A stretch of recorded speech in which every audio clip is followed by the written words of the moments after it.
Ce qui avait été présenté comme une transformation radicale de la course la plus emblématique, mais aussi la plus problématique du calendrier de la Formule 1, a finalement mis en lumière une fois de plus l'incapacité du sport à évoluer précisément là où cela est le plus nécessaire. L'introduction obligatoire de 2 arrêts au stand lors du Grand Prix de Monaco avait été annoncée comme une mesure innovante destinée à briser la prévisibilité extrême qui domine depuis des années le circuit urbain de Monte-Carlo.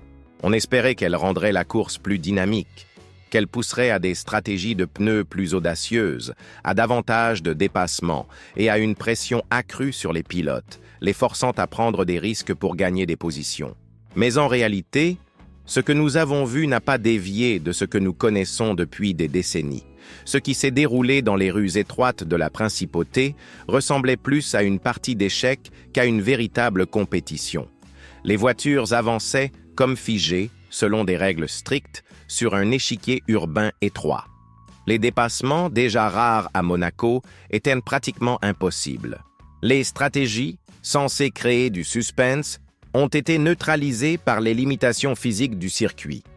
La largeur des monoplaces modernes, les virages serrés et l'absence totale d'échappatoire rendent toute action réelle extrêmement difficile.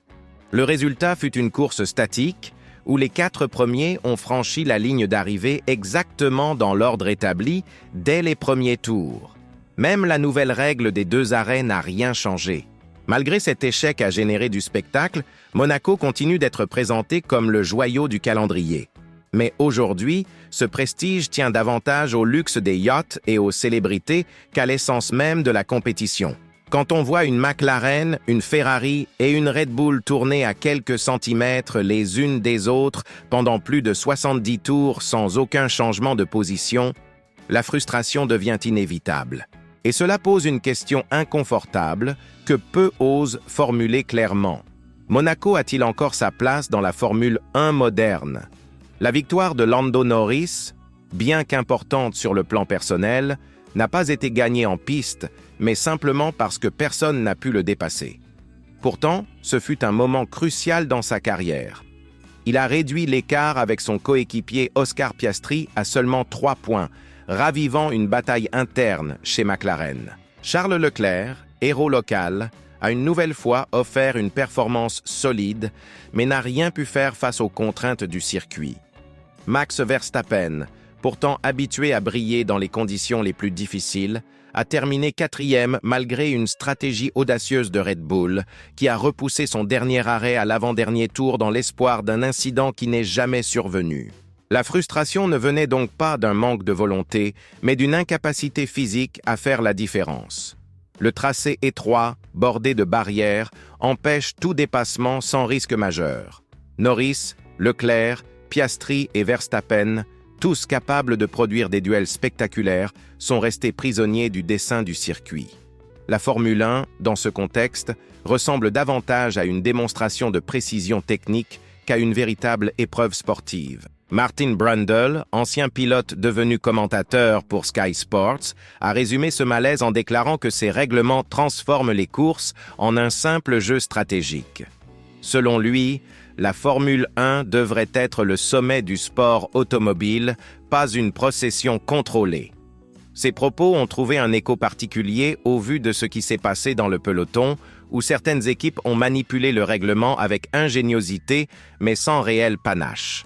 Liam Lawson, par exemple, a sciemment ralenti le rythme pour permettre à son coéquipier Isaac Hadjar d'effectuer 2 arrêts précoces et de signer une 6e place historique. Mercedes, de son côté, s'est retrouvé piégé dans le chaos stratégique. George Russell et le jeune Kimi Antonelli ont été pris dans des situations absurdes, au point que Russell a préféré accepter une pénalité plutôt que de rendre une position en piste. Red Bull savait que Verstappen ne pourrait pas progresser. Son relais prolongé jusqu'aux dernières minutes témoignait du désespoir général. On espérait un drapeau rouge ou une voiture de sécurité. Rien ne s'est produit. Leclerc a bien tenté de mettre la pression, mais la configuration du circuit ne le permettait pas. Hamilton, 5e et isolé, a passé l'après-midi en contre-la-montre. À l'arrière du peloton, le chaos stratégique régnait. Carlos Sainz et Alexander Albon ont coordonné leurs arrêts comme une chorégraphie, tandis qu'Antonelli et Russell utilisaient les échappatoires comme tactique. Russell, sommé de rendre une position, a simplement refusé, acceptant une sanction. Fernando Alonso a vu son espoir s'envoler en fumée, littéralement, après un problème mécanique sur son Aston Martin. Encore une fois, le talent a été étouffé par les circonstances. Même le départ a manqué d'éclat. Gabriel Bortoleto a touché le mur à portier, déclenchant une voiture de sécurité virtuelle. Des pilotes comme Yuki Tsunoda, Pierre Gasly et Ollie Berman ont tenté d'en profiter, sans succès. Gasly a même provoqué un accrochage en essayant de dépasser Tsunoda, endommageant sérieusement sa voiture. Au final, les positions ont été figées non pas par les dépassements, mais par la gestion des pneus, les stratégies d'arrêt et le contrôle du trafic. Verstappen a stoppé à la fin uniquement par précaution. Norris a géré sa course avec sang-froid, a répondu à la pression quand il le fallait et a gardé la tête. Mais même sa performance maîtrisée a été éclipsée par la crise d'identité que traverse Monaco. Difficile de vendre cette course comme le sommet du sport automobile quand elle en démontre l'inverse. La Formule 1 doit faire un choix courageux. Qu'il s'agisse de réduire la taille des voitures, de modifier le circuit ou même d'envisager un tracé alternatif à Monaco, l'immobilisme n'est plus une option. La victoire de Norris relance le championnat, réduit l'avance de Piastri, rapproche Verstappen et ravive l'intérêt pour la lutte interne chez McLaren. Mais cela ne suffit pas à compenser l'absence d'action réelle. Avant la course, des analystes comme Ted Kravitz et Bernie Buscombe affirmaient qu'il fallait un écart d'au moins 4 secondes par tour pour dépasser à Monaco. Une idée qui pouvait paraître logique il y a des années, mais qui est désormais obsolète. Pendant la course, des voitures tournaient en 1 minute et 14 secondes sur une piste dégagée, sans réussir à doubler des rivaux pourtant 5 secondes plus lents. L'écart était abyssal, et pourtant, rien ne s'est produit. La règle des 2 arrêts obligatoires était bien intentionnée, mais les équipes ont vite trouvé le moyen de la contourner.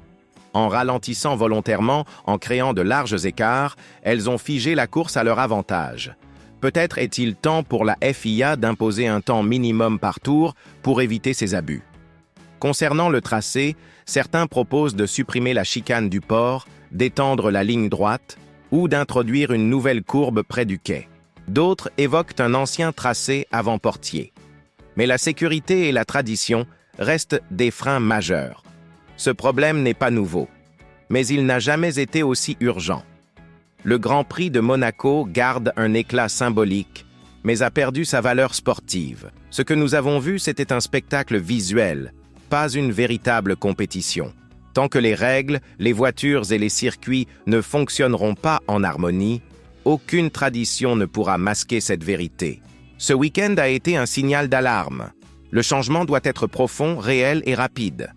Car aujourd'hui, la seule chose plus dépassée que le circuit lui-même, c'est de croire que tout va s'arranger tout seul. Et vous, qu'en pensez-vous? Dites-le nous en commentaire. Et si vous avez aimé cette vidéo, laissez un j'aime et abonnez-vous à la chaîne pour plus de contenu sur la Formule 1.